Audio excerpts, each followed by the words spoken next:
Welcome to Fireside Gaming. I'm Billum, and today I have a video for you 20 years in the making as we dive into Digimon World 3. But before we get into the review itself, I have to explain my troubled history with this game. Digimon World 3 is the first PlayStation game I ever bought. I purchased this game before ever owning a PlayStation console. See, the game came out in the summer of 2002, June to be specific, and one of my friends had lent me his PS1. He was on a family vacation and wouldn't be back for a couple of weeks. He left the console and various games with me to play while he was gone. During that time, Digimon was in full force in the US and I was a major fan. I'd watched the animes, collected the playing cards, and was spending considerable time playing Digimon Rumble Arena while my friend's PS1 was on loan to me. And then I got dragged away from my TV to go on a shopping trip with my family. While we were out, we stopped by Walmart and I was looking through the game section when I spotted Digimon World 3. And with a price tag of $20 on release, that was something that I could afford with my weekly allowance of $5. I do actually remember my mom asking if I really wanted to buy a game for a console I didn't own, and child me said that it wouldn't be a problem. And it truthfully wasn't. I spent the majority of my time with the loaned PS1 after that playing Digimon World 3. Granted, I didn't beat it, but I only had to wait another year, I think, to get my PS2 and jump back into the game. While I poked away at Digimon World 3 in the months after getting my PS2, it wasn't without interruption. I've mentioned it before, but I spent a lot of time picking up JRPGs I'd missed out on since not having a PS1. Just for example, I bought Final Fantasy Tactics, Final Fantasy Origins, Final Fantasy Chronicles, Chrono Cross, Parasite Eve, and a few others that I sunk hundreds of hours into. And while I had always planned to beat Digimon World 3, I suffered a tragic event that kept me from doing so, and discouraged me from playing it for years. When I was around 14 or 15 years old, I went down to the local county fair with my friends just like every other year. And just like all those times before, some new toy or prank was catching the eye of every kid there. You might have similar memories like this, with throwing plastic fart bombs into crowds of people, or winning toy swords to beat each other up with. This time around, a special set of magnets were the hot item. These were oval in shape, and the big gimmick was throwing two of them into the air so they would be drawn to each other. When they collided, they would make this buzzing sound until they hit the ground or were caught. And just like every other kid, I picked up a pair from a local booth and had a blast with them. Fast forward a couple of weeks and the magnets were sitting on top of the wooden entertainment center in my family's living room. As with all gimmick toys, I'd eventually lost my interest in them and had forgotten about them. That is, until I came home from school one day and found them on the floor, firmly attached to my PS1 memory card. And this wasn't just any memory card. This was my JRPG memory card. I don't know how long the magnets were stuck on that card, but they wiped it clean. I lost all of my Final Fantasy Tactics, Final Fantasy Origins, Final Fantasy VII, Parasite Eve, Wild Arms, and of course, my Digimon World 3 save data. It's not a joke to say that this prevented me from beating so many RPGs I had in progress during high school, and in many cases, I wouldn't return and beat most of these games until college. But there was one that I always had trouble starting up again. One that I tried to play a few different times and just couldn't put in the effort to beat it. Digimon World 3. I set out to remedy that in mid-2002, and finally, on the last day of October, I beat the game. I finally got to see those end credits that were gnawing away in the back of my mind for 20 years now. Was it everything I hoped it would be? Let's find out. But first, do note that this video is going to be jam-packed full of spoilers. You have been warned. The story of Digimon World 3 puts players in the shoes of Junior, who I've named after myself for this playthrough. We're a young, energetic Digimon fan impatiently waiting for our friends to arrive so we can play Digimon Online, the hottest Digimon game there is, made by corporate giant Magami. And Digimon Online isn't just some simple game you play in front of a TV. No, Magami has perfected its matrix system. This allows players to convert their bodies to data and actually enter the digital world. When our two friends, Teddy and Ivy, who's more of a tag-along than an actual buddy, finally show up, it's off to the Matrix Chamber. Here we make the digital transfer and find ourselves actually walking, talking, and breathing in the digital world. Being the impatient individual that we are, there's no time to wait for our friends. We quickly pick a pack of starter Digimon, Kumamon, Gyomon, and Patamon, and set out for adventure. And while we've heard some inklings of trouble in the digital world from the AOA, a terrorist group that uses Digimon for evil, there doesn't seem to be any danger. So we make it our goal to defeat the 4 leaders of the Asuka server, compete to become the strongest tamer, and claim the title of champion. With this goal in mind, we make our way to Seiryu City in search of its leader. He's out training, which leads us to a series of fetch quests to get him back in town. After doing so, he's finally ready to accept our challenge. While the battle is tough, it's nothing we can't handle with our Digimon partners. And with the defeat of Seiryu leader, we can make our way to the next sector to challenge the Suzaku leader. While moving on to South Sector seems like a great idea, there's one problem holding us back. We need a blue card to ride the gondola, and only Gyomon have it. You would think that means we have one too since we have a Gyomon, but we don't. So after another string of incredibly annoying fetch quests and fake outs, we finally get our hands on a blue card and are ready to head to South Sector. While riding on the gondola, a strange Digimon called Bulbmon crashes onto the tracks. We defeat him easily enough, but that doesn't mean we're ready to go to our next big battle just yet. After our ride, we find Zambamon blocking the path to Suzaku City. After undertaking yet another series of fetch quests, we obtain a smelly weed from Sepikmon to drive him away. This allows us to progress to Suzaku City and challenge its leader. Yet again, we emerge victorious and claim another badge, putting us closer to our current goal of server champion. But maybe we've played enough today. It might be a good time to log out. If we could. Magami's matrix system has been taken down by the famous hacker Lucky Mouse. With it inoperable, there's no way to return to the real world. At least we aren't being charged for our time in the game now, though. But there is one problem. Ivy, now going by her in-game name Kale, thinks Teddy is trapped in the administration center in Asuka City. With her help, we manage to sneak into the center in disguises as lost Digimon. We end up in a meeting with the Game Master and are quickly caught by her guards. However, rather than punish us, she enlists our help to track down Lucky Mouse, who's infiltrated Digimon Online. But before we can do this, we first have to find a way to West Sector. This results in another series of fetch quests that reward us with the Digi-Egg of Reliability. With this, we can summon Submarimon to cross the undersea channels that connect South and West sectors. Of course, nothing's ever as easy as it could be, and that includes trying to battle the Byakko leader. This time around, the city has been taken over by the AOA. The terrorists capture us, but we're saved by a friendly Numamon. We learn after this that the residents of Byakko are hiding out in the Mirage Tower deep in the Mobius Desert. After navigating the confusing maze, we eventually find the Spire, as well as the Byakko leader inside. He believes us to be members of the AOA, and battles us, but calms down after the fight and even rewards us with the Byakko badge. He also gives us some advice for our quest, suggesting that we seek out the Numamon that saved us at the Dum Dum factory. After finding our way into the secret sewer tunnels, we run into Lisa, a trainer we've seen a few times before. She informs us that the Numamon we seek is actually a human. That human is Lucky Mouse, who also turns out to be Kale's older brother, Kurt. Kurt is one of the original programmers for Digimon Online, and he's trying to stop the AOA from taking it over. That's proving difficult to do as many of the top executives at Magami are actually members of this terrorist organization. And it goes from bad to worse, as the AOA capture Kale and also turn Kurt into an Oinkmon. This has us heading back to Asuka City to try and find a way to defeat the group. To prevent this from happening, the AOA has sealed up the city, but we can get in with a little help from Submarimon and Kurt's employee ID. This also sees us meet with Nick and Keith.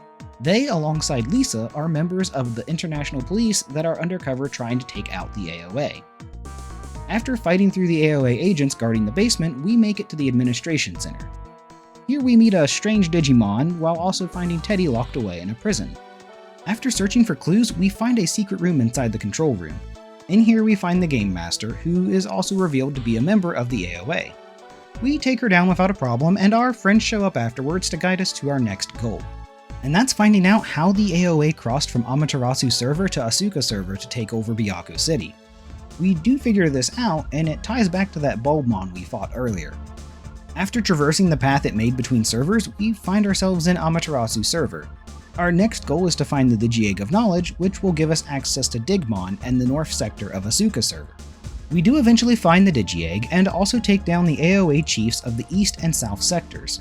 With the help of Digimon, we also make our way to Asuka Server's North sector. It's here that we battle Genbu Leader and obtain his badge.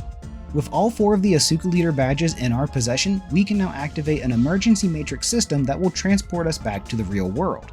Doing so is incredibly important as the AOA plans to fuse Venmon, that strange purple Digimon we met earlier, with Juggernaut, the most powerful battleship in the world that is sealed in an undersea military base. While we do take out the guards in this base, we can't stop Venmon from merging with Juggernaut, which allows him to digivolve into Destromon. With his new form, Destromon heads for the coast of Japan and starts attacking our hometown of Kusanagi City. Unfortunately, we can't stay in the real world any longer due to the emergency nature of the Matrix Chamber we used, and because of that, we have to find a way to stop Destromon from the digital world instead. We return to Asuka City for help, and Lisa tricks the Game Master into revealing how to stop Destromon. All we need are the remaining 2 badges belonging to the Amaterasu Chiefs. This sees us helping out a resistance group against the AOA, as well as taking out the remaining chiefs.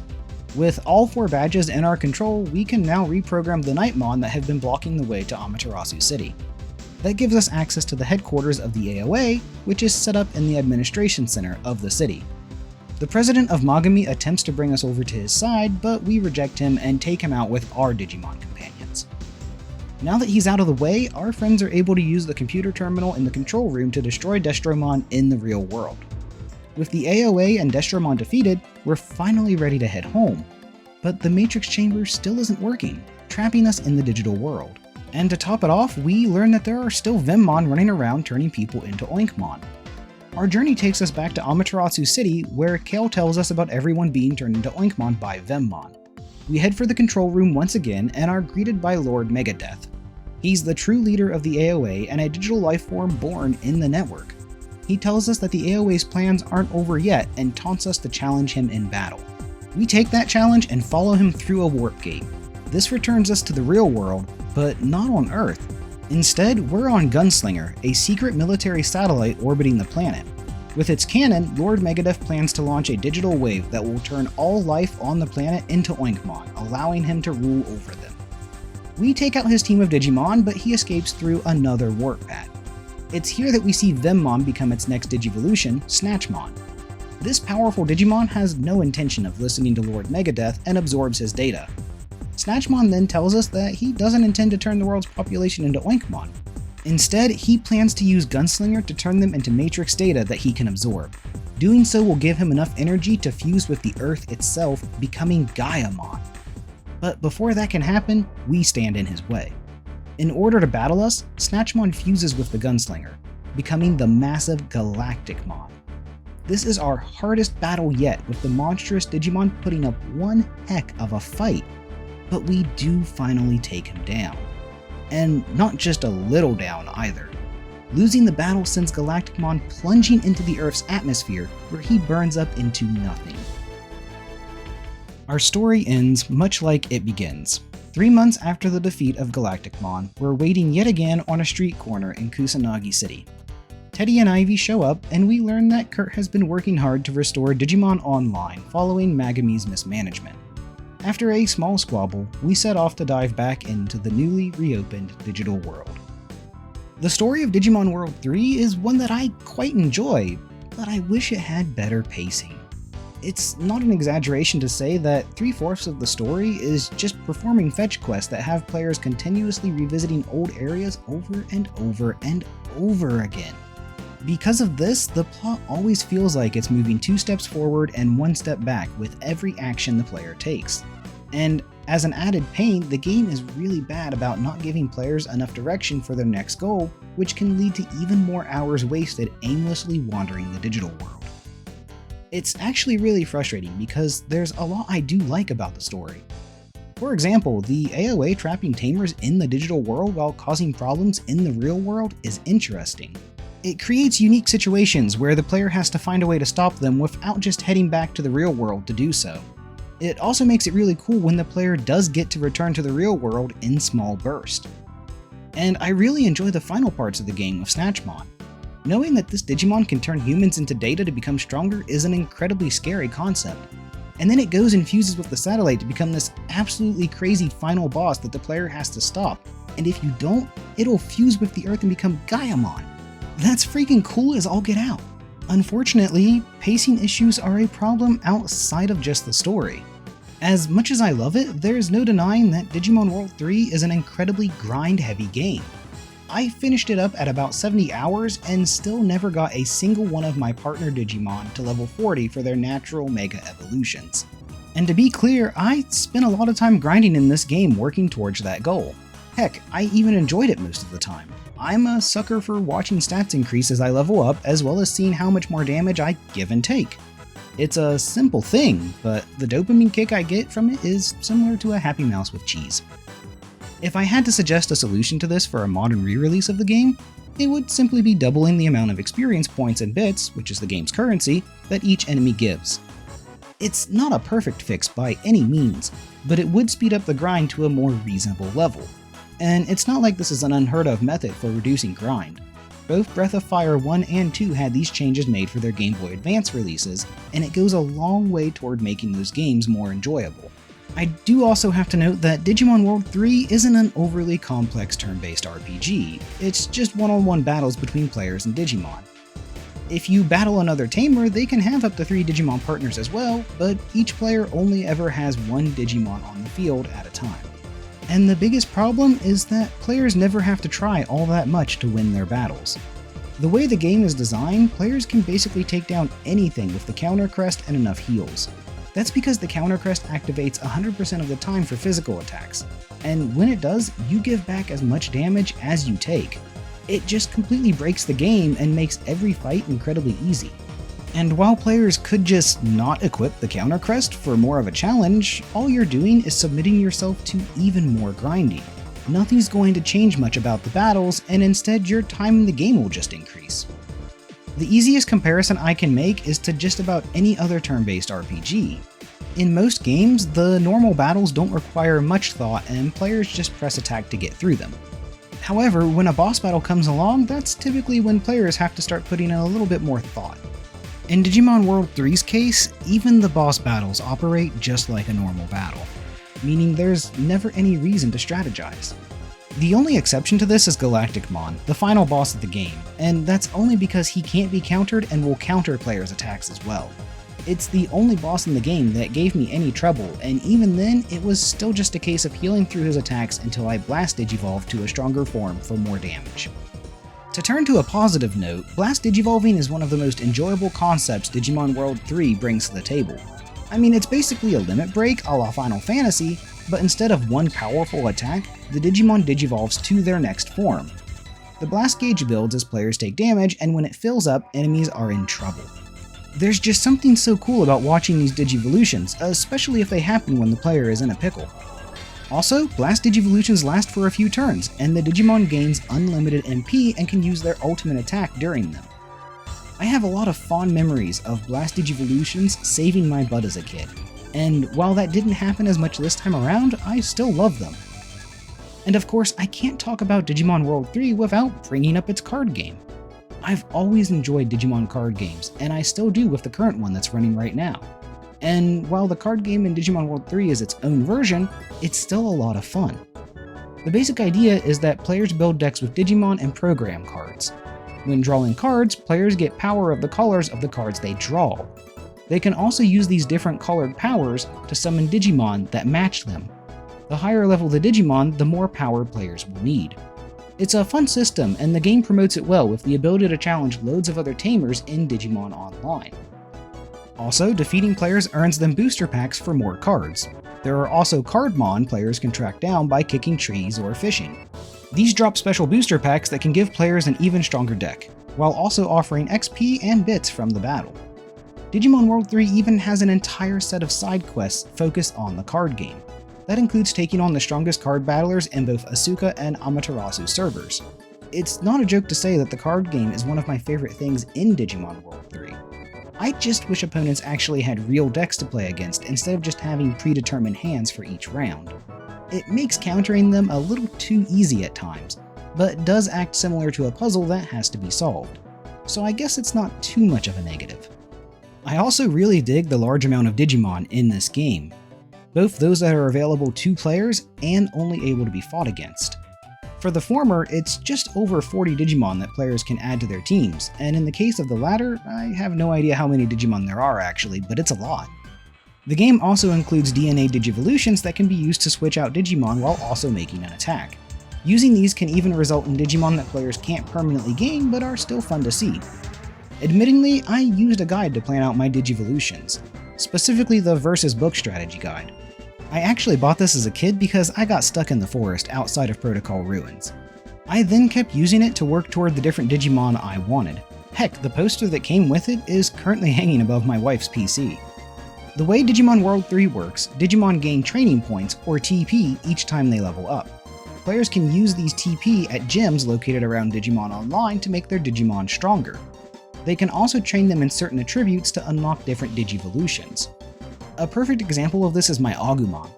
I trained him up in the Dark Element, which resulted in him gaining the Skull Greymon Digivolution, which eventually allowed me to take a Black War Greymon into the final battle. If there's one thing that kind of sucks about Digivolving in Digimon World 3, it's that any Digimon can Digivolve to any of the options available to other Digimon. This kind of makes a side quest in the game where players can collect DNA for new Digimon partners a bit redundant. And yet I still went through a couple of these just so I could have a team of Agumon, Vmon, and Kumamon following me around in the overworld. And to be clear, that is Kumamon. I don't care what Bandai says, they are wrong. And when it comes to the graphics, Digimon World 3 has a lot going for it. The game uses an isometric view for the overworld with 2D sprites, but the battles take place on a 3D plane with 3D models. Despite these being two distinct styles, the game does a good job at meshing them together. I'm also of the opinion that its sprite art is great and shows off really well that the PS1 didn't just have to be polygons all over the place. And to go along with that, Digimon World 3 has a legitimately great soundtrack. As in, if I had to break down each aspect of the game and rate them separately, the soundtrack would be the best part, hands down. There's just so many great tracks that I love to listen to while playing the game. One that particularly stands out as a favorite is the underwater theme when riding Submarimon. I love how it incorporates the sound of a sonar into the song in such a natural way while also making it clear that the music is meant for an underwater environment. Overall, I really like Digimon World 3. But if I'm being objective, the game is only okay. Sure, there's a lot here for fans of Digimon, but not much else. And I can't deny that the grind is too long, even for a lover of turn-based combat like me. On the flip side of that, it does have an interesting story, as well as some great visuals and music. Truthfully, I'm more surprised by just how well crafted the game is while still being a budget title when it came out. Now, if only its current price could more closely reflect its value. And with that, my 20-year odyssey with Digimon World 3 is finally complete. I really do feel like there's been a weight lifted off my shoulders, even if only a little. And thanks to everyone that voted in my poll for the first JRPG review of 2023. I greatly appreciate that feedback as it helps me better know what my subscribers want to see. Thanks for stopping by for this review of Digimon World 3, and until next time, take it easy.